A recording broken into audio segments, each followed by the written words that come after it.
Pues vamos a concluir el curso. Y como he presentado a todos los ponentes, pues lo voy a presentar también a Gabriele. Gabriele es actualmente director de la... ¿Se oye bien? Sí, de la National Gallery desde agosto del 2015. Venía de ser director adjunto de Conservación e Investigación del Museo, codirector del Museo del Prado durante 12 años. Y antes, cuando se hace cargo de la dirección, se hace cargo del museo de donde procedía, procedía como conservador de pintura española e italiana tardía de la propia National Gallery, donde pasó 10 años magníficos antes de enrolarse en la aventura del Museo del Prado. Estudió Historia del Arte en el Courtauld y dedicó su trabajo de investigación de fin de doctorado, digamos, a José de Rivera. Ese vínculo, digamos, con el arte español es lo que ha marcado en buena parte su biografía y su carrera profesional, ¿no? Y de hecho yo le conocí a Gabriele porque empezamos, si quieres, la conversación de esta manera. Bienvenido, es una maravilla que estés aquí en Bilbao de nuevo.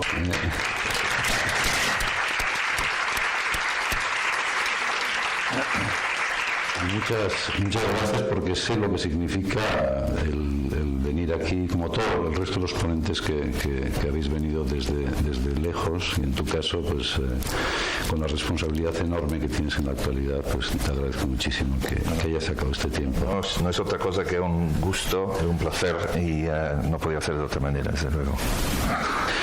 No, yo le conocí a Gabriele porque estaba yo trabajando en el Museo de Bellas Artes de Bilbao y queríamos montar una comisión asesora, y alguien me dijo, oye, pues creo que tienes que conocer a este joven conservador inglés que nos ha ayudado en el Prado. Era alguien del Prado, siempre ahí me decía... ha hecho un trabajo fantástico con la exposición de las tribus de Israel, de Zurbarán, y creo que tienes que conocerle y tal. Y me viajé a Londres, lo conocí, y la verdad es que esto fue hace 30 años y la verdad es que es uno de los encuentros más importantes que he tenido no solo en mi carrera profesional, sino yo le considero casi un hermano, y por lo tanto creo que podemos hablar con mucha confianza y mucha tranquilidad, incluso en público, ¿no? Entonces, pues él aceptó con el consentimiento de este gran director, que era entonces Neil MacGregor, director de la National Gallery, y empezó a colaborar con el modesto Museo de Bellas Artes de Bilbao. Desde esa institución yo admiraba profundamente la National Gallery, me parecía que era la institución pública ejemplar. La verdad es que la dirección de Neil fue durante algo más de 10 años, ¿no, Gabriele? Fue realmente inspiradora para todos los que trabajamos en el ámbito del museo, y tener un trocito de la National Gallery metido en el disco duro del Museo de Bellas Artes de Bilbao, pues fue estupendo. Y empezó entonces, hace 30 años, como decía, una conexión Londres, Bilbao, Madrid, National Gallery, Museo de Bellas Artes de Bilbao y Museo del Prado. Y hay digamos, en esa conexión hay un proyecto que es bastante seminal y muy importante, como fue la exposición que comisarió el propio Gabriele sobre la primera exposición que se dedicaba a Orazio Gentileschi, la primera exposición que se dedicaba nunca a este gran pintor, y una exposición que se focalizó en el periodo inglés de Orazio Gentileschi. Y esta exposición la compartimos. En primer lugar se presentó en Londres, luego se presentó en Bilbao, y luego de una manera un poco más, digamos, con menos ilusión, digamos, se presentó también en el Museo del Prado, pero se estableció una conexión, yo creo que muy interesante. Y lo que creo que vamos a hacer en esta conversación, o lo que yo le he propuesto a Gabriele, es pues comentar un poco esta conexión o las experiencias que hemos podido tener cada uno por nuestra cuenta en nuestras instituciones antes y después del Prado y por supuesto contar también algunas de las cosas que hicimos conjuntamente en el Museo del Prado, ¿no? Gracias Miguel, es un gusto estar aquí y la presentación que has hecho ha sido muy amable y muy afectuosa y yo no podía saber cuando nos encontramos aquel día en el 98, 99, no sé cuándo fue, que iba a ser tan importante para mí, no solamente mi experiencia laboral, sino mi experiencia vital posteriormente, porque luego estuvimos trabajando todos esos años juntos en el Museo del Prado. Yo creo que aquellos años en el Museo del Prado, que hablaremos de ellos, sí que tienen algo prototípico para la forma en que hemos pensado llevar nuestros museos. Y una de las cosas que desde el primer momento me pareció fascinante fue primero tu interés en hacer del Museo de Bellas Artes un museo completamente internacional. Se percibía un dinamismo y unas ganas de hacer cosas que desde luego hemos visto multiplicado en los años del Museo del Prado, y desde luego es algo que yo he querido también, incorporar a mi forma de llevar adelante el museo. Es decir, museos son sitios para hacer cosas, para generar actividad, ideas, intercambios, movimiento, investigación. El museo tiene que ser un sitio que vive, que vibra, que crece, y esto creo que en gran parte lo he aprendido de ti. Pues hablando de Horacio, simplemente dos palabras. Nunca había habido una exposición sobre Orazio Gentileschi, quizás el más bello de los caravallistas, y la oportunidad de trabajar sobre Orazio, un pintor que empieza como manierista, se convierte en caravallista, estrechamente amigo de Caravaggio, pero una amistad con Caravaggio nunca puede durar más de un tiempo breve. Rápidamente dejan de ser amigos, pero él sigue pintando de una manera, muy pulcra, muy lírica, utilizando este lenguaje caravallista, y acaba en Inglaterra pintando para el rey Carlos I, y ese es uno de los cuadros que pinta para la corte inglesa, un cuadro que luego acaba en España y acaba en Bilbao. Entonces esto es un poco el cuadro alrededor del cual se concibe aquel proyecto que une estas tres ciudades y esos tres museos. Espero que mirando hacia atrás no nos pase como a la mujer de Lot, ¿no? Bueno, siempre hay un antes y luego un después. El antes va a empezar Gabriele, si quieres. Sí, no, yo quería comentar un momentito la situación de la Sainsbury. Yo espero que todo el mundo haya visitado Londres y se acuerda un poco cómo funciona el museo. Esta es la parte, más nueva del museo. El museo antiguo se encuentra como a la derecha de lo que vemos aquí. Pero siendo la parte más nueva, es la parte que alberga la colección más antigua. Se inaugura en 1991 y es un momento muy interesante porque es la primera vez que en Gran Bretaña se construye una parte fundamental de un museo nacional, pero con financiación privada. De hecho, se llama The Sainsbury Wing porque es la familia Sainsbury, los tres hermanos, que se encargan de pagar la obra para que la National haga lo que quiere hacer en este nuevo edificio. Y lo que la National quiere hacer es representar la historia del Renacimiento.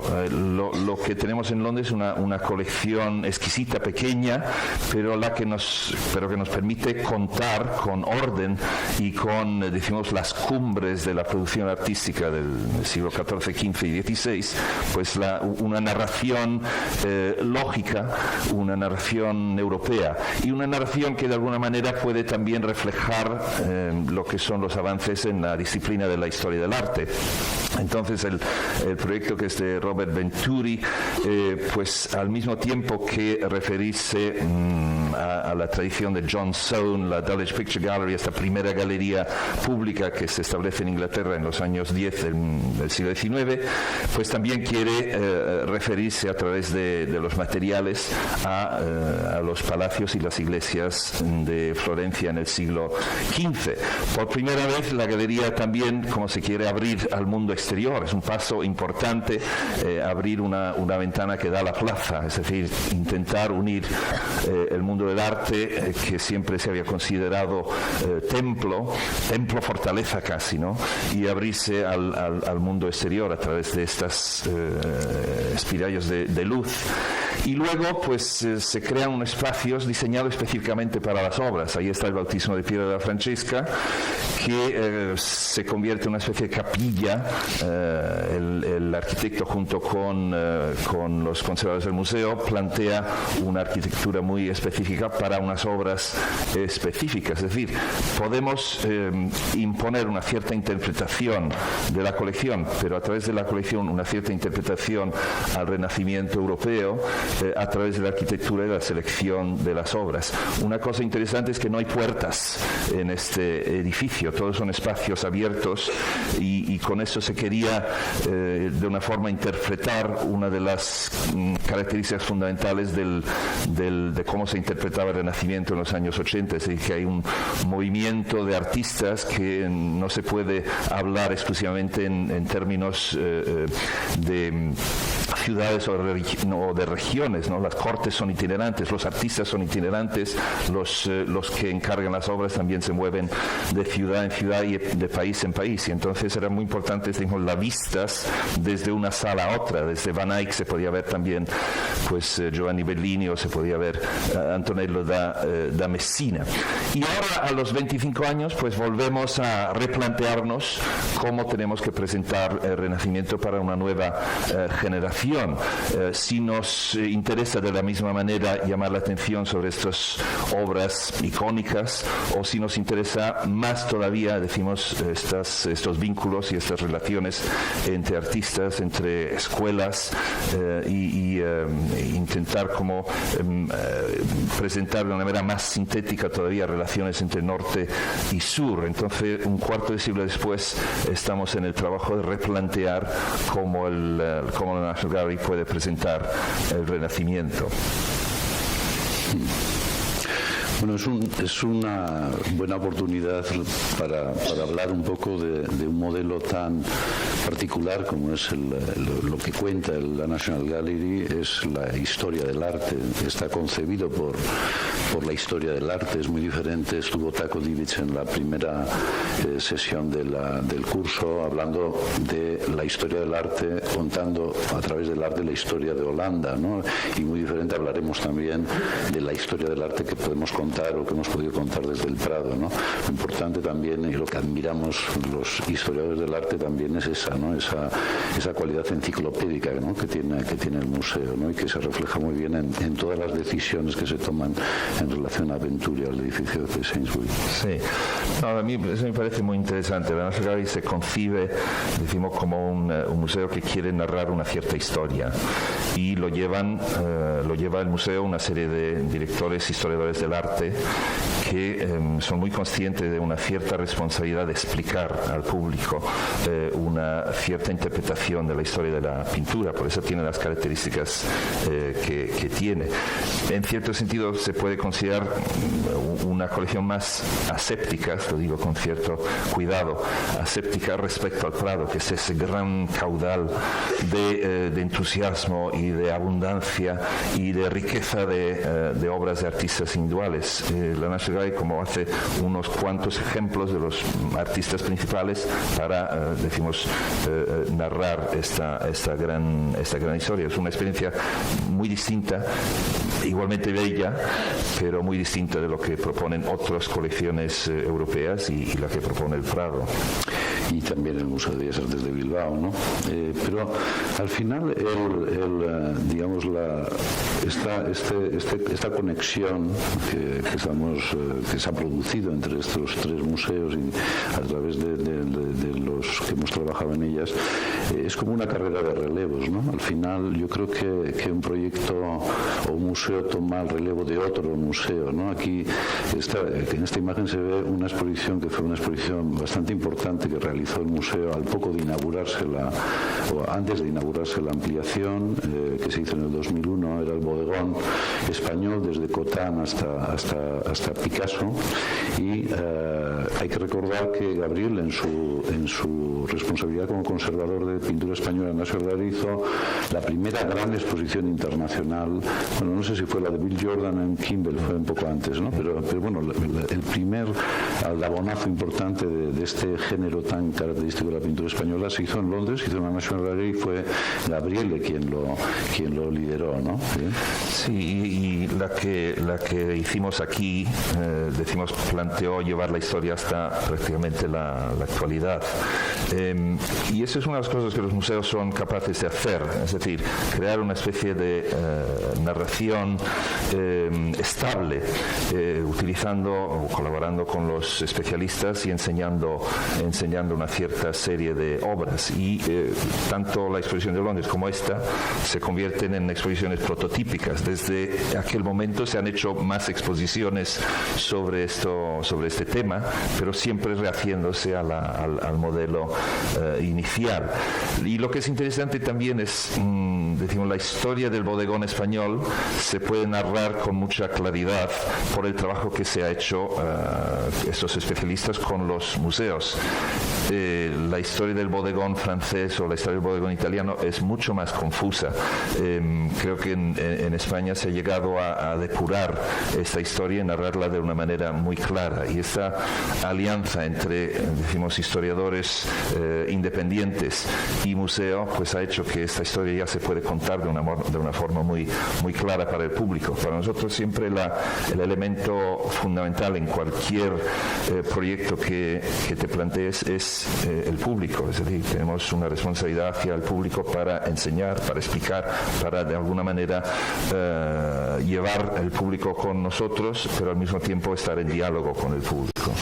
Sí, y desbordar la historia del arte convencional, como decía Gabriele, llegando a lo más contemporáneo, intentando conectar con el mundo contemporáneo. Aquí también ensayamos una cosa completamente desproporcionada, pero fue un encargo que hicimos a dos artistas con motivo de esta exposición, a Edu López y Ana Román, para hacer un taller dedicado al taller didáctico dedicado al bodegón, que realmente yo creo que nadie, en ningún museo en el mundo había facilitado un espacio tan...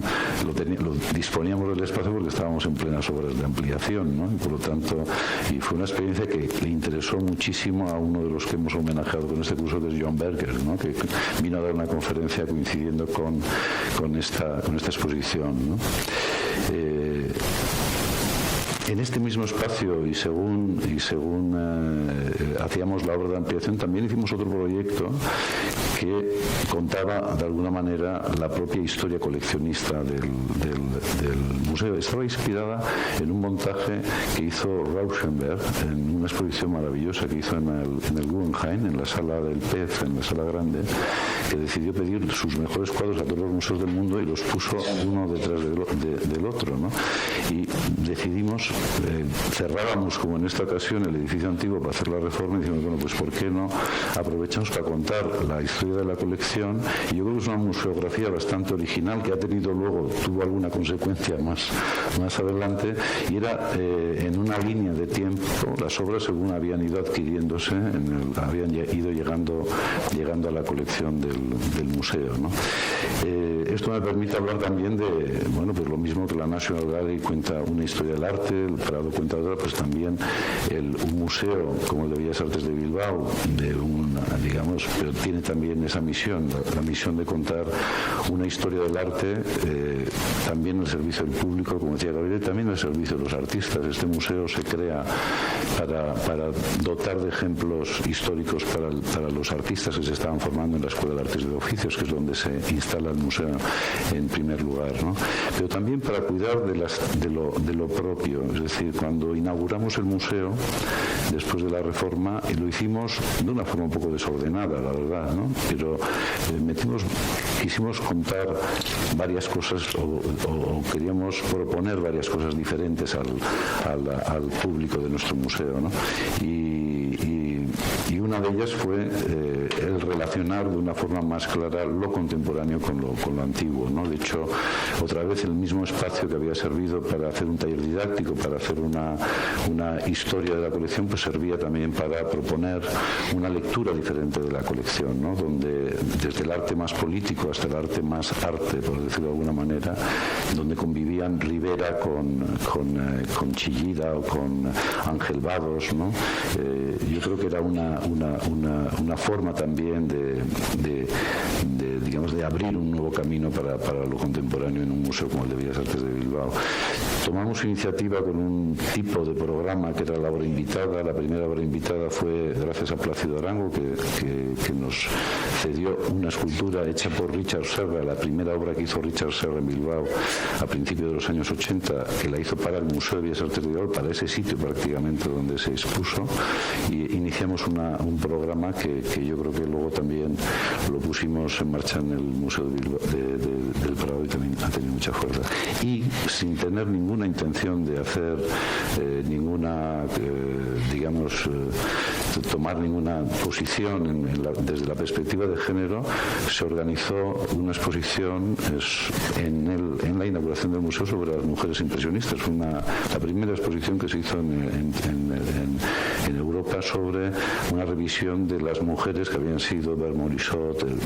La razón era que el museo conservaba ese maravilloso cuadro de Mari Cassatt. Y aquí, conexión otra vez, esta exposición la comisarió Xavier Bray, que actualmente es director de la Wallace Collection en Londres y que fue discípulo trabajó en la National Gallery con Gabriele, y cuando terminó su periodo de prácticas allí, pues vino a trabajar al Museo de Bellas Artes de Bilbao, y la verdad es que fue también una aportación muy interesante para nuestro museo. Sí, yo me imagino que algunos se acordarán de él. Yo tuve que buscar un asistente en la National Gallery a mediados de los años 90, y repasando los currículums, pues resultaba que había este joven que al final de su hoja de currículum ponía que cantaba flamenco. Pues, oye, un historiador que canta flamenco, pues por lo menos se merece una entrevista, ¿no?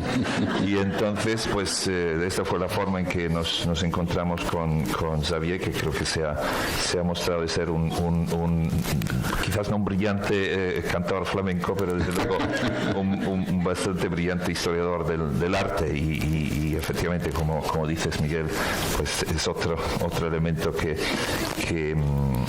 nos une. No, simplemente quería comentar una cosa aquí, que veo que en estas imágenes del Museo de Bellas Artes, el museo está constantemente reinterpretándose, es decir, está reinterpretando su propia colección, es decir, desde dentro, y también desde fuera invita a una serie de personas a reinterpretar la colección también. Y antiguamente los museos pertenecían a los profesionales. Esto ya no es así, y se han democratizado de una manera, creo que muy positiva, y esta forma de constantemente volver sobre la colección, representarla como has mostrado en tus imágenes, y como también lo hacemos a través de las exposiciones, es decir, hacemos que la colección se esté constantemente reinventando. No, es importante lo que dices, Gabriel, porque yo creo que las primeras cosas que hicimos en el Prado fue buscar la identidad del Prado, ¿no? Yo creo que ahora va una secuencia. Hemos resumido muchísimo lo que vamos a contar sobre el Prado, pero es inevitable que son 12 años de trabajo y de colaboración muy intensa, en un momento también de transformación del museo, de inauguración de su ampliación, etcétera, ¿no? Pero lo comentaba en la presentación de la exposición. Una de las primeras iniciativas fue la reunión la suerte de reunir el arte de la pintura de Vermeer con las Meninas, ¿no? Realmente era poner el foco en el centro, digamos, neurálgico del museo, ¿no?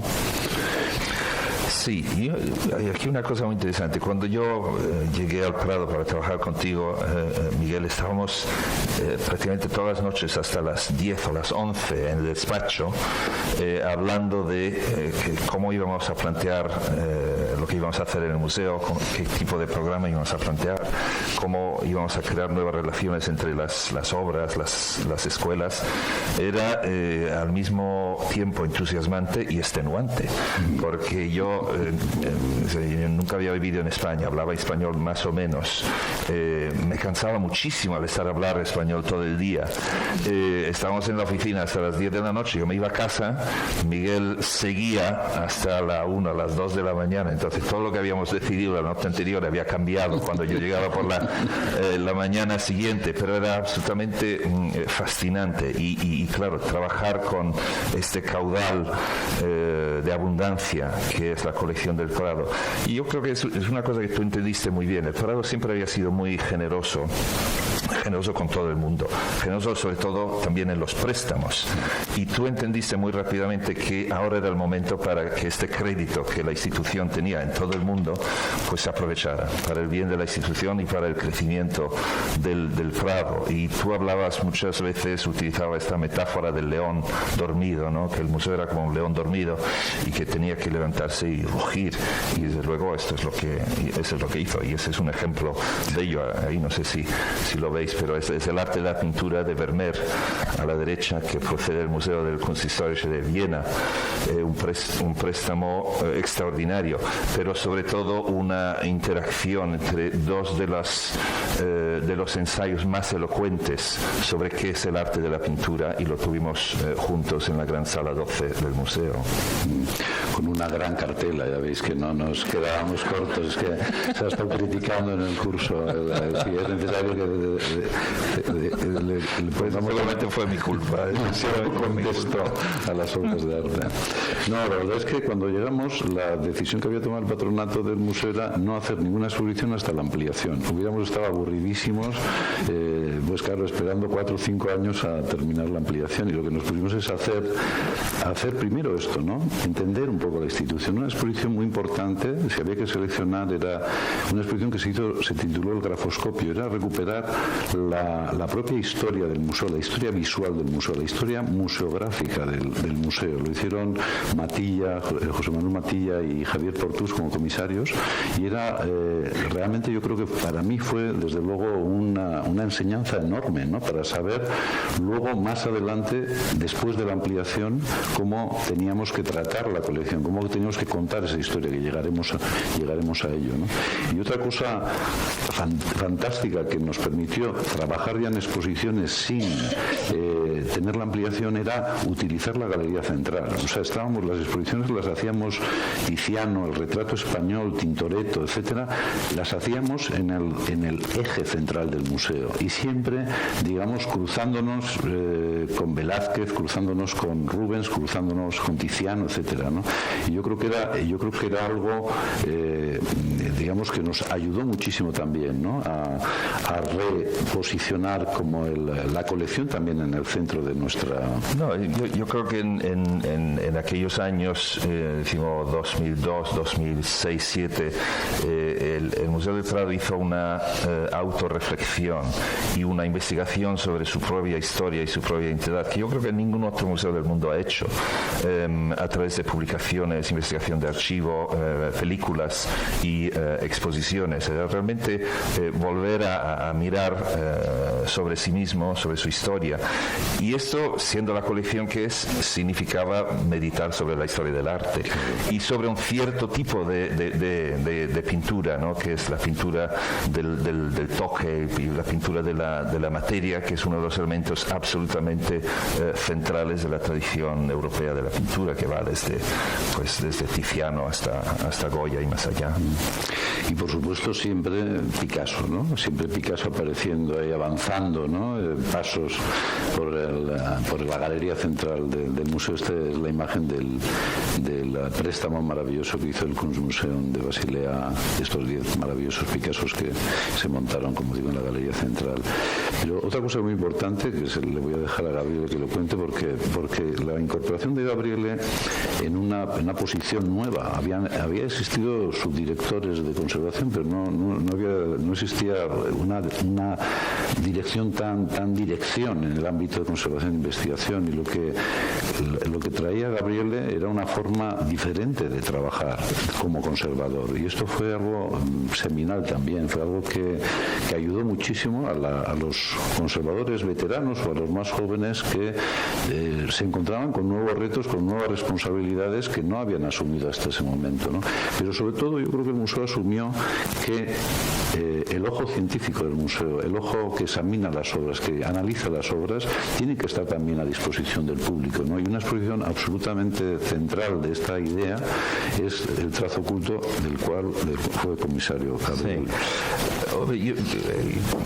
Quiero decir que la excitación que significaba para mí trabajar en el Museo del Prado, que es una colección que de alguna manera, y no lo quiero decir de una manera absolutamente ofensiva, pero era una colección prácticamente virgen. En la National Gallery estamos trabajando ya con la tercera edición del catálogo de la pintura italiana del siglo XVI. Pues en el Prado, en cierto sentido, estaba todo por descubrir, y todavía queda muchísimo por descubrir. Y la idea de Miguel era que fuéramos avanzando, decimos, en todas las direcciones a la vez. Y decimos el impulso a la investigación científica de las obras, es decir, el entendimiento de la obra de arte como objeto físico, y todo lo que nos puede ayudar la nueva tecnología en entender el acto creativo, la forma en que los talleres funcionan, pues se le dio un empujón enorme. Y de esta forma pues también el Museo del Prado entraba en un círculo internacional de investigaciones técnicas. En este caso era una pequeña exposición muy exquisita sobre el estudio del infrarrojo de los cuadros del siglo XV y XVI. El infrarrojo permite, decimos, perforar la superficie pictórica y ver el dibujo subyacente, que al ojo no es visible, ¿no? Hay que utilizar esta tecnología específica, y accedes al mundo del dibujo de artistas cuyos dibujos no existen. Es decir, de Van Eyck o de Memling no tenemos dibujos, no sobreviven dibujos sobre papel. Su dibujo, en cambio, lo podemos conocer a través de lo que está debajo de su pintura. Y una curiosidad, aquí también aprendimos mucho al trabajar con distintos diseñadores. Nos propuso el diseñador que trabajaba con nosotros, señor García de Cubas, que fuéramos retroiluminando las reproducciones de los infrarrojos a tamaño o más grande que el cuadro original. Yo decía, no, esto no se hace, esto se hace para las radiografías. Siempre el infrarrojo, el dibujo subyacente, se representa imprimiéndolo sobre papel y ya está. Y dice, no, deja que os lo enseñe. Nos lo enseñó, era tan fascinante y tan nítida la imagen, que efectivamente fuimos con su idea y fue realmente revelador. Pero no solo, Gabriele, no solo era algo, una buena idea el transmitir esto, el dar conocimiento de esto al público, ¿no? Sino también, como tú dices, la forma de hacerlo, ¿no? Porque yo creo que estas exposiciones de carácter técnico, que no es el Prado el primero que lo hace, pero siempre se hacían un poco como de forma casi amateur, ¿no? Con los restos, digamos, de las energías del museo, ¿no? Yo creo que en el caso del Prado se puso un especial énfasis en contar esta historia, y un ejemplo de los muchos que hicimos fue después de la restauración de dos de las obras maestras del museo, que son el Adán y Eva de Durero, donde el trabajo de restauración fue muy importante desde el punto de vista del soporte, ¿no? del cuadro de Adán, ¿no? Era el Adán el que tenía el problema de soporte, y la superficie pictórica. Y ahí se hizo un montaje realmente precioso, realmente fascinante, que era colocarlos en el centro de la galería del Renacimiento como si fueran estatuas, como si fueran figuras, donde el objeto de arte lo podías ver por delante y por detrás. Esto le hubiera fascinado, por ejemplo, a Estrella, ¿no? Hubiera estado encantado y decía, pues sí, ya lo hemos hecho, ¿no? Pero bueno, como en Brasil lo han hecho antes, pues y en cambio llevamos la parte documental a las paredes donde normalmente se expone la obra con un vídeo, ¿no? Sí, aquí yo creo que es importante hablar también de la herencia que nos dejan estos proyectos, y porque es muy fácil, y veo que yo caigo en ello de vez en cuando, ¿no? De hablar de viejas glorias, etcétera. Pero vamos, una de las cosas que significó este proyecto, y significa todavía, fue una colaboración con el Gessi. El Gessi nos vino a hablar y dice, ¿qué podemos hacer con vosotros? Tenemos mucho dinero, pero necesitamos ideas. Y entonces le dijimos, mira, una de las cosas que nos preocupa en los museos es que tenemos muchas obras sobre tabla y no tenemos especialistas que sepan trabajar la restauración de las tablas. Entonces, ¿por qué no trabajamos juntos? Vuestra es la financiación, nosotros ofrecemos la consulencia científica, el conocimiento práctico, trabajamos con distintas instituciones europeas y americanas, y de esta forma vamos formando la siguiente generación de especialistas sobre tabla. Y eso se ha conseguido, y esta joven generación, como lo era hace 10 años, pues poquito a poco está asumiendo su responsabilidad en los grandes museos de Viena, de Londres, de Berlín y del Prado, y en algunos museos estadounidenses. Es decir, lo que vemos aquí como una bellísima exposición, pues sigue todavía vigente en la actividad de restauración de distintos talleres. Que es, creo que en eso pues, estaremos de acuerdo, es uno de los grandes placeres del Prado, o sea, la calidad técnica del departamento de restauración del museo es realmente extraordinaria, ¿no? Es una fuente constante no solo ya de conocimiento, de buen trabajo y tal, de profesionalidad, sino de auténtico placer, ¿no? Sí, aquí me voy a decir un poco sonrojante. Sí, para mí la visita al Museo del Prado es distinta de otros museos porque se convierte en una visita casi sensual, donde el sentido de la superficie del cuadro, de la presencia del autor, la piel de la pintura, como solemos decir, es tan fuerte que es una sensación física, no quiero decir sexual, pero vamos, casi de una sensualidad absolutamente brutal. Y la película, la obra que podéis ver arriba, que es esta magnífica exploración de lo que es el Prado, la superficie de los cuadros, pasar largos ratos viendo la pincelada de Velázquez, pues esto es una de las experiencias más enriquecedoras y más profundas que uno puede tener delante de obras de arte. Sin duda. Bueno, Making Time fue el título que pusimos a un proyecto donde ya lo contemporáneo ya avanzaba de verdad, que era una invitación, lo hemos citado ya a Thomas Struth en varias de las intervenciones, pero básicamente lo que era hacer tiempo, y teníamos que inaugurar la ampliación, y entonces no podíamos hacerlo, el edificio estaba terminado, pero faltaba, arreglarlo, ¿no? Para probar las instalaciones para inaugurarlo ya definitivamente, y utilizamos a Thomas Struth, que fue cómplice de exponer tanto en el museo, en el edificio de Villanueva, como en los nuevos espacios de la ampliación, las series dedicadas a los museos, ¿no? Ese viaje de exploración en torno a las museografías, los museos, los visitantes, ¿no? Y presentó por primera vez estas dos series, estos dos grandes panoramas. Él decidió montarlo de esta manera, de la serie que hizo en el Hermitage, que es esta, y la serie que hizo fotografiando a los visitantes delante del David de Miguel Ángel en Florencia, en la Academia de Florencia. Es difícil entender hoy, pocos años después,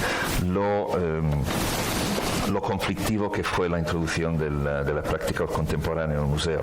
Realmente había una oposición brutal a que la creación actual entrara dentro del museo. Ese era el Museo de la Historia, era el Museo de la Historia de España, el Museo de la Historia del Imperio. Y la idea de que de alguna forma se podía introducir la actividad artística contemporánea era muy contestada, con filtraciones al ABC, con conversaciones privadas nuestras que de pronto parece que alguien había escuchado. Y Miguel, yo creo que tuviste mucho ánimo y mucho coraje para empezar de esta manera, porque ese era un fotógrafo contemporáneo pero que reflexionaba sobre el museo. Eso estaba bien.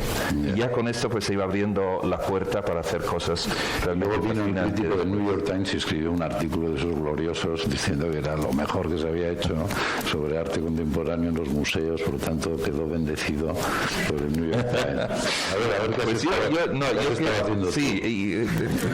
como tú has dicho que también los museos se fundan con la idea de que sean lugares para artistas y este es el caso también de mi institución. Cuando se funda en 1824 la idea es que los artistas británicos tengan acceso a excelentes ejemplos del arte del pasado para que el arte británico vaya mejorando. Es un poco la idea de la fundación de muchos museos. Lo hemos escuchado también hoy respecto al Victorian Albert y la idea de Henry Cole. En la National Gallery, cuando muere Turner, a mediados de la década de 1850, él deja todos los contenidos de su taller a la Galería Nacional, pero hace una petición específica, y es que 2 de sus cuadros estén siempre expuestos al lado de 2 cuadros de Claudio de Lorena. Entonces, en 1856 Turner quiere que 2 de sus cuadros se vean con un pintor que él admiraba mucho de un siglo y medio antes de él. Entonces esta relación entre la producción artística actual y decimos aquellos cuadros que son basilares en la formación de los artistas, él quería que se viera siempre, y de hecho hoy en día mantenemos esta condición que nos impuso Turner hace 150 años, y estos cuadros siempre están expuestos uno al lado de otro. A la izquierda ahí está Turner, a la derecha está Claudio, y se puede ver perfectamente cómo un artista está aprendiendo del otro. Y en cierto sentido esta idea de la creación actual dentro del museo hemos seguido haciéndola. Yo creo que la National Gallery es uno de los pocos museos nacionales, quizás el único, no lo sé, donde hay un taller para un artista practicante. Es decir, tenemos un taller dentro del museo donde tenemos a un associate artist que está trabajando ahí y que esté produciendo obras de alguna manera en relación o en diálogo o decimos que comentan sobre las colecciones. Y estos artistas pues muchas veces pues luego estos proyectos dan lugar a exposiciones en el museo. El caso de Christophilia es un poco distinta. Christophilia estaba diseñando un gran tapiz para el edificio de un gremio en la City of London, un tapiz que recogía temas que él había mostrado gran interés en ellos, los temas de la pintura bucólica, la pintura pastoral de Claudio de Lorena, de Poussin, de Domenichino, y entonces nos planteamos traer este gran tapiz, un tapiz hecho en 3 partes de 11 metros de ancho, y llevarlo al museo. Yo creo que esta foto no da muy bien la idea, pero el tapiz es aquello al fondo que mezcla Poussin, Rubens, también Matisse, creo, y se presentó en el interior de una de las salas expositivas del museo con una especie de experiencia inmersiva, y el pintor pues decidió también de pintar toda la sala, y esto en el centro del museo entre Guercino y Velázquez. Entonces esa presencia de la creatividad actual, desde luego, pues siempre ha formado una parte muy importante del museo. Acabamos de hacer un proyecto con Tacita Dean que hemos querido hacer. ¡Qué envidia! Con la Portrait Gallery, que está al lado de la National Gallery, con la Royal Academy, es decir, 3 instituciones londinenses que colaboran, que es bastante raro. Y pues Trust ha hecho 3 exposiciones, una en cada una de estas sedes. En la National Gallery se ha centrado en la historia del bodegón y decimos, ha querido reinterpretar también a través de sus obras la historia del bodegón tal y como se representa en el museo. Pues la verdad es que la colección es el centro del museo, y también Making Time, haciendo tiempo, porque íbamos a remodelar las salas dedicadas a Rubens, y decidimos, oye, pues ¿por qué no llevamos a las nuevas salas de la ampliación, llevamos todo Rubens, ¿no? Entonces, ¿cómo lo hacemos? Alejandro Vergara, que fue el comisario de la exposición, la verdad es que aceptó, era un hombre bastante atrevido, y dije, oye, mira, pues yo hice en Bilbao hice una cosa que era esto, ¿no? Y dijo, pues bueno, pues me parece que es una muy buena fórmula, y lo que hicimos fue adaptar ese proyecto a Rubens, y ir a contar a Rubens también de la forma, digamos, el orden era la cronología, era como una retrospectiva rigurosa de Rubens, 360 grados, ¿no? Y donde las obras estaban, digamos, unidas, casi haciendo una única línea fílmica, ¿no? Como si fuera una especie de film. Y fue una experiencia, incluso me sorprendió, porque se reunía un grupo de expertos de pintura flamenca por esas fechas en el Prado, y yo pensaba, estos nos van a machacar, ¿no? Pues les resultó bastante interesante, porque no habían visto, conocían muy bien la colección de Rubens. Y luego había un ejercicio aquí muy importante, que era que Rubens no era muy apreciado por el público del museo, o sea, el público, siendo el artista central de la colección del Prado, ese artista que representa el gusto central de esa colección, era no apreciado, o sea, no era buscado, era más bien rechazado por la sensibilidad contemporánea, ¿no? Entonces fue un esfuerzo, yo creo que también de poner en valor a un gran público, y la verdad es que funcionó muy bien. Coincidió con la exposición de Renoir, que yo creo que le ayudó, se motivaron, ¿no?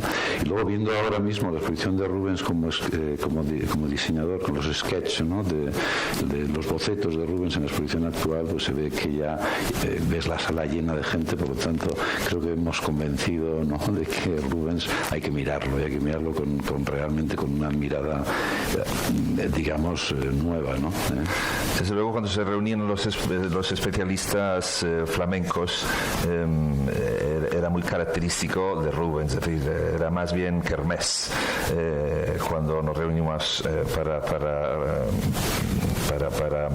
conferencias y luego el almuerzo, la cena. Con los especialistas españoles, los italianos, franceses, era muy distinto. Con los flamencos había esta bondad de Rubens que se trasladaba también a las reuniones especialistas.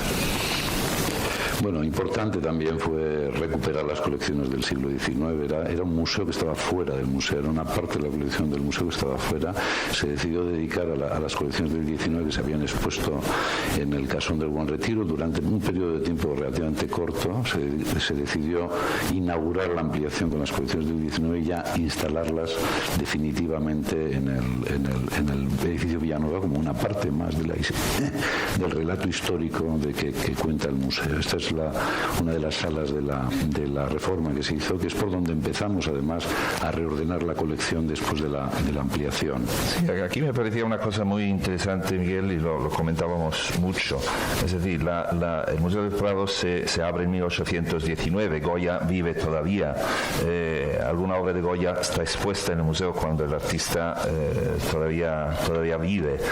La historia del siglo XIX de la pintura del siglo XIX española está íntimamente vinculado con el Museo del Prado. Los grandes artistas del siglo XIX, entre Goya y Picasso, prácticamente todos tuvieron alguna relación con el museo, o lo dirigían o eran emparentados con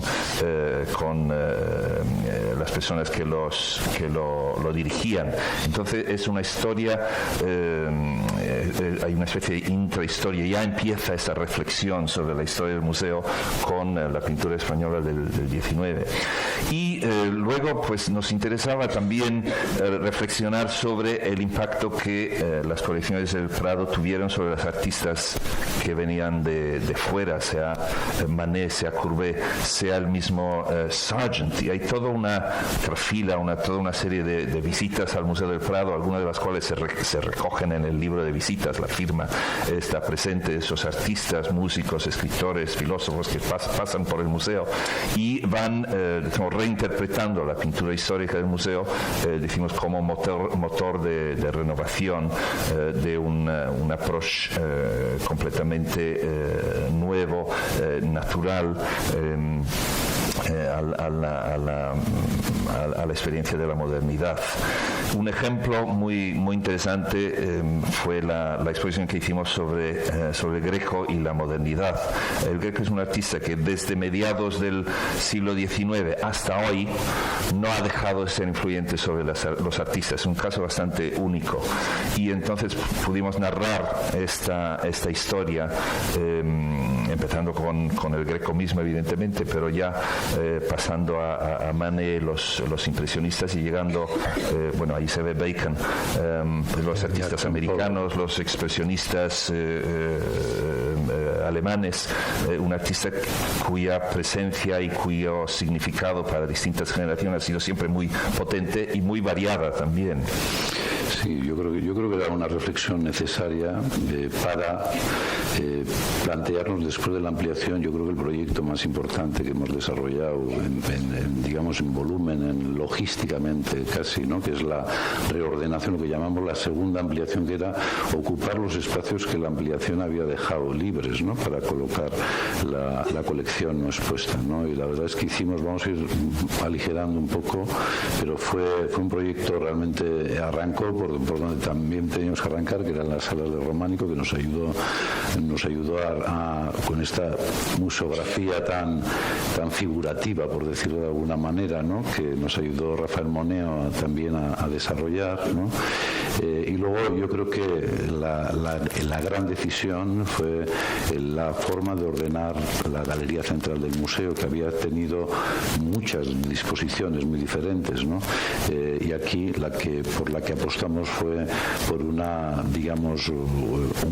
puesta en valor de los grandes maestros italianos, venecianos fundamentalmente, en el primer tramo de la galería, cruzándose con Velázquez, y Rubens y los grandes maestros flamencos en la parte final de la galería, ya en conexión con Goya, ¿no?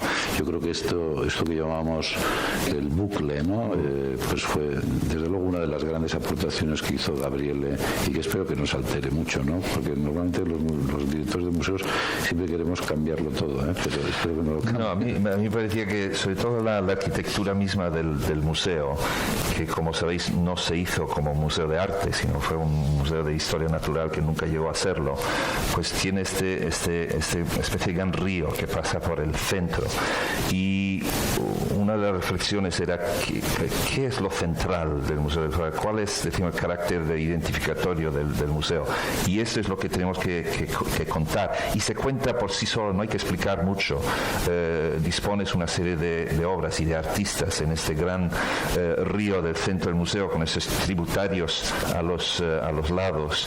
Y de esta forma pues vas narrando la historia que el museo mismo, la colección misma, quiere contar por sí misma. Es casi como si las obras se fueron colocando por sí solas, y con esta magnífica intersección Ahora estamos viendo las Meninas en la sala 12, enfrente del gran retrato de Carlos V a caballo de Tiziano, y el eje fundamental que va desde, como decíamos antes, de Tiziano, Tintoretto, Rubens, Velázquez y llegando hasta Goya, pues está ahí la médula del museo, y creo que esta disposición de obras hizo que se entendiera sin mucha necesidad de explicaciones. Yo pecaba, y Miguel me decía siempre que yo tenía como demasiada preocupación por explicar las cosas, y veía efectivamente que con esta selección de obras la narración se iba realizando por sí sola.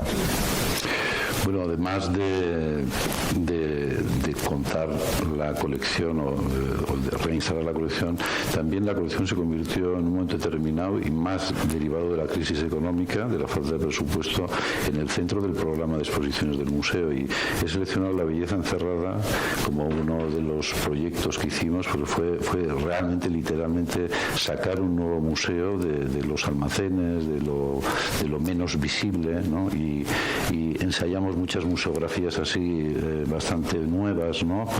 Como el autorretrato de Durero, con esta pequeña ventana, ¿no? Que mira a un paisaje que está en la sala de paisajes que se montó, ¿no? Fue un proyecto comisariado por Manuel Mena, y realmente fue extraordinario, sin cartelas. Este fue otro de los retos que nos planteamos, y es que el público se convirtiera en experto, ¿no? O sea, hacerles conocedores, ¿no? Y que tenían la asistencia de un pequeño folleto, y con eso podías encontrar los comentarios a las obras. Pero yo creo que fue un proyecto interesante.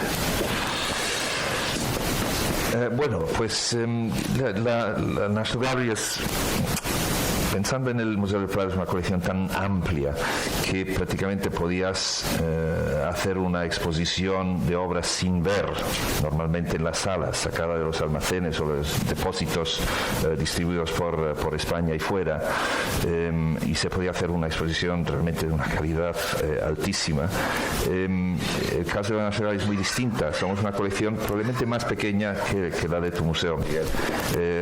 Yo dirijo un museo que tiene 2.400 cuadros, no hay más, no hay dibujos, no hay estampas, no hay esculturas, no hay monedas, no hay medallas, nada, 2.400 cuadros, y eso es lo único que hay. Y además que narra esta historia que va desde Duccio prácticamente hasta el último Degas. Pero también somos conscientes que es una construcción también, esta forma de entender el arte. En cierto sentido estamos explicando a la gente que el arte termina en 1900, y lo que sucede después es algo completamente distinto. Pues es una interpretación, es una imposición que las instituciones a veces hacen al público.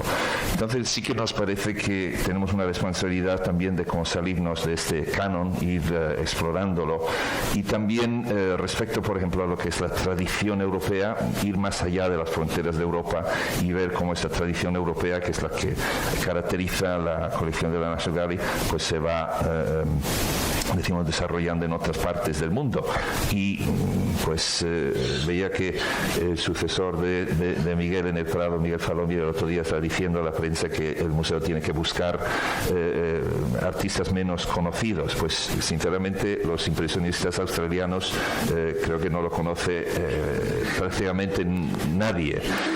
Y fue la oportunidad realmente para decir, mira, hay cierta forma de entender el arte en París o en Londres, que tiene un impacto absolutamente enorme fuera de las fronteras de Europa, y lo podemos estudiar en los impresionistas australianos. Pues acordaos de Arthur Streeton, que llegará su momento en España también, en Bilbao quizás.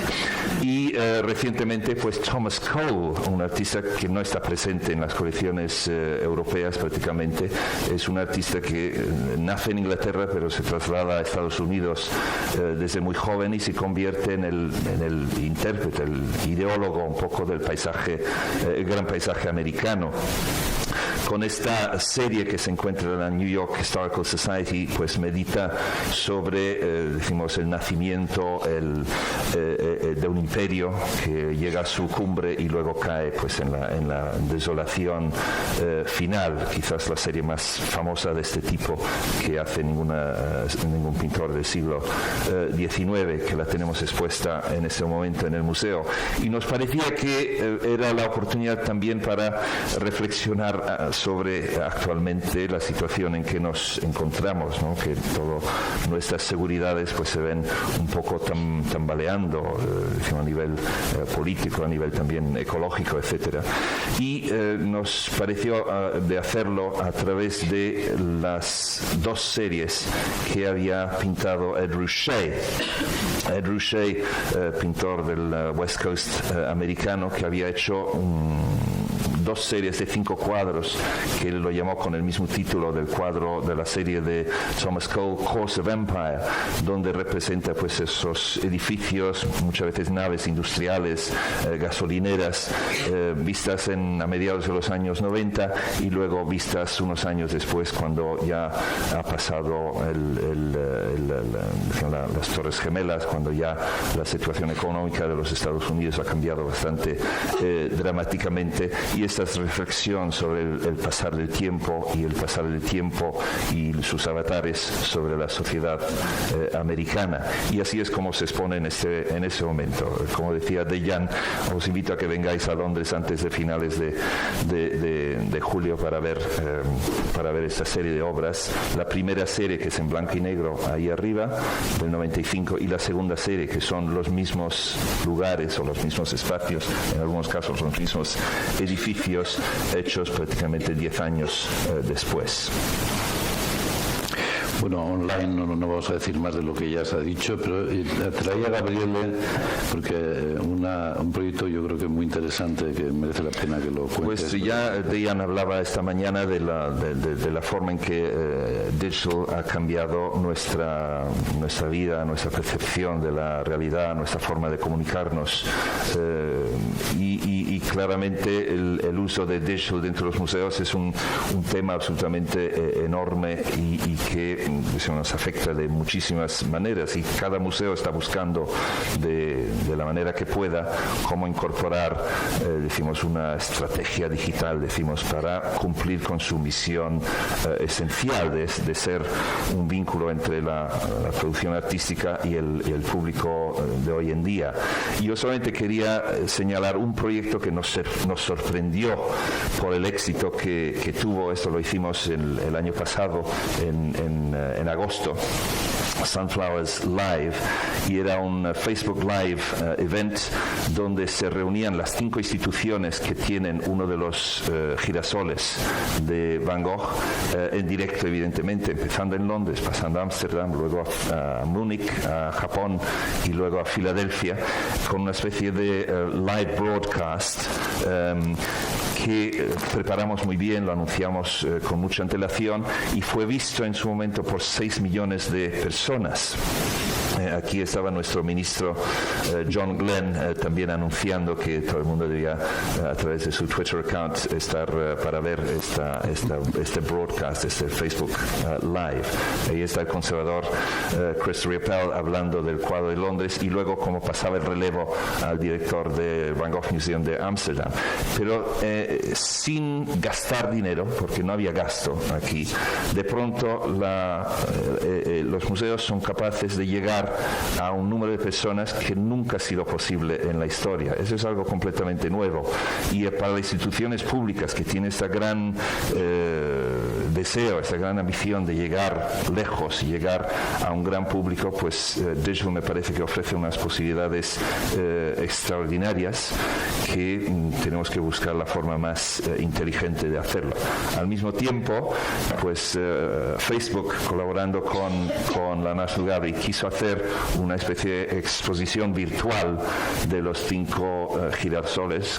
Creemos que es casi imposible que en la realidad se podrán unir estos 5 cuadros, y a través de pantalla, a través de VR, pues podías entrar en ese espacio, acercarte a los cuadros Sinceramente aquello parece una exposición dentro de un bouncy castle, ¿cómo se llama? Yo creo que es una museografía bastante mejorable, bastante fea, pero vamos, sinceramente estamos a los inicios todavía y la tecnología presenta posibilidades, muchas de las cuales seguramente descartaremos y otras las queremos desarrollar. Bueno, muy rápidamente, Gabriel y yo lo que hemos hecho fundamentalmente es viajar. Hemos dado varias vueltas al mundo haciendo esta cosa que al principio era simplemente pues hacer exposiciones y luego no sé a quién se le ocurrió llamarle diplomacia cultural. Entonces, bueno, pues hemos hecho muchísima diplomacia cultural. Hemos tenido solo un ejemplo porque fue un proyecto magnífico, fue un intercambio con motivo del año dual Rusia-España. Nos invitaron a participar y hablamos con Mikhail Pietrovsky, con el director del Hermitage, y nos dice, oye, pues vamos a aprovechar la ocasión para intercambiarnos de una forma generosa nuestras colecciones.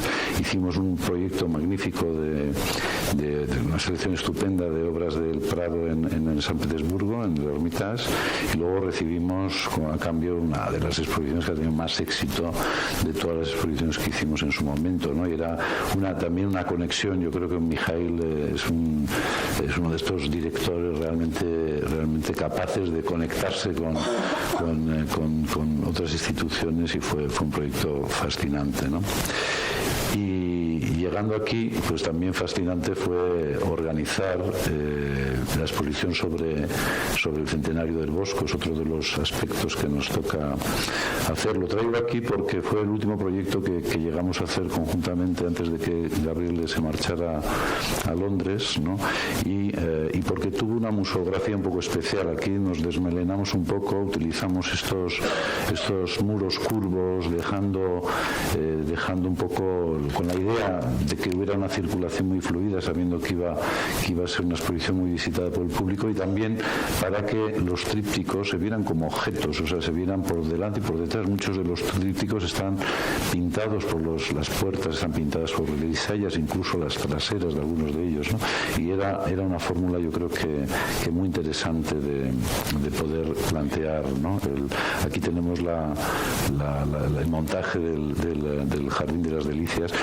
Habéis visto ahí a todos lo que llamamos la brigada del museo, que es una brigada maravillosa. Han movido tantos cuadros en estos 15 años que desde luego tendrían que tener una extraordinaria de por vida, ¿no? Y ahí en el fondo está la reflectografía, hablando de la reflectografía infrarroja que me regalaron los compañeros del Prado y que está ahora en mi despacho, el de nada más y nada menos que del Jardín de las Delicias. Y esto que yo tampoco he podido, estuve en la inauguración el lunes pasado, pero que también corresponde a una decisión, se lo he enseñado hoy por primera vez a Gabriele, y es la reubicación dentro del plan de ordenación de colecciones.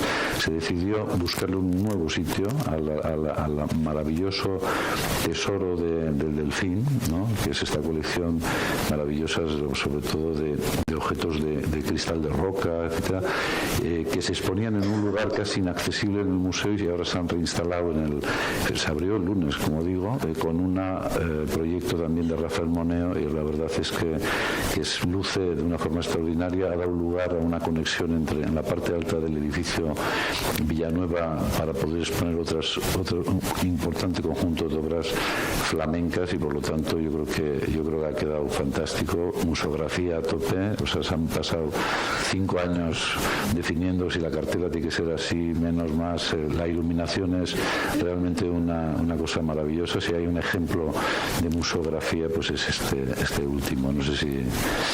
Pues yo no había visto estas fotos hasta ahora mismo, y la verdad es que me da mucha alegría verlas, porque más o menos yo creo que con este proyecto pues se completa el trabajo que se empezó en el museo en el 2001 con tu llegada al Prado, y es un replanteamiento realmente de cima a fondo de cómo el Prado concibe, estudia, presenta, comparte sus colecciones y también también su investigación. Y esta bondad y generosidad que las mismas colecciones proponen, creo que ha sido una de las como líneas directrices de cómo representar la colección.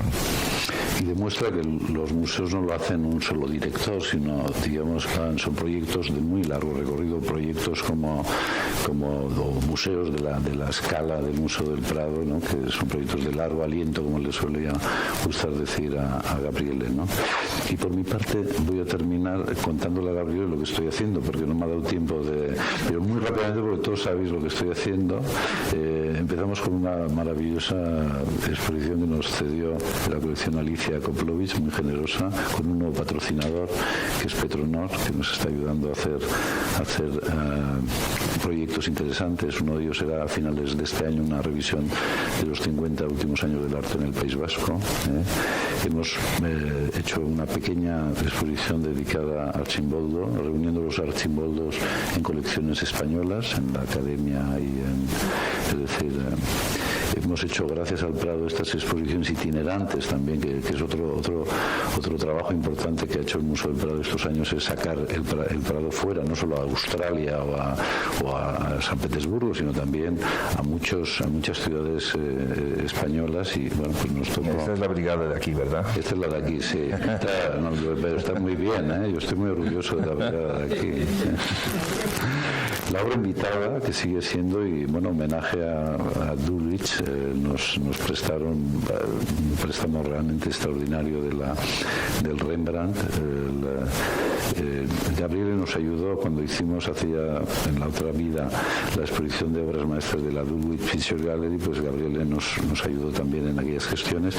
Y fundamentalmente lo que estamos haciendo ahora, sabes que el edificio está cerrado, ¿no? El edificio antiguo, y estamos haciendo un cambio museográfico, ¿no? Que es cubrir el suelo de piedra negra, ¿no? y buscar cubrirlo con el suelo de madera. Es algo que no nos dio tiempo a hacer en su día, lo está haciendo Luis Mario Uriarte, el arquitecto que hizo la reforma anterior, para buscar una mayor neutralidad en los espacios del edificio antiguo, ¿no? Y también tratando en la planta de arriba, en la planta de vascos que llamamos, también quitar estos lucernarios que ya no tienen ninguna utilidad y ganar cerca de 80 centímetros de altura en las salas, ¿no? Y yo creo que es una reforma. Lo vamos a abrir con un proyecto especial, un comisariado literario, ¿no? Vamos a ordenar la colección temáticamente a través de un alfabeto en euskera, en castellano, en francés y en inglés, y es Kirmen Uribe, el escritor, quien está haciendo de comisario, ¿no? Utilizando fundamentalmente la colección del museo, y es un alfabeto extendido porque tiene TS, TX, TZ, ¿no? Y lo está haciendo, el diseño que estáis viendo es una primicia, lo está haciendo Fernando Gutiérrez, es una aportación de Fernando Gutiérrez, y al mismo tiempo pues sacando el museo a la calle con este proyecto que llamamos La Ruta del Arte, y exponiendo ahora mismo, mientras el museo está cerrado, 110 obras que corresponden a los 110 años de nuestra colección. Pero bueno, decir eso, esta es una imagen de esta selección que hemos hecho especial de las 110 obras, pero decir esto habiendo arrancado con el edificio de Venturi del Sainsbury Wing, ¿no? Pues no, lo que veo es que tus actuales compañeros no se van a aburrir en el museo de la misma forma que no lo dejaste que nos aburriéramos en el museo del Prado, y es fantástico, y está encantado que reanudemos esta relación entre Londres y el Museo de Bilbao. Muchas gracias, Gabriele. Muchas gracias.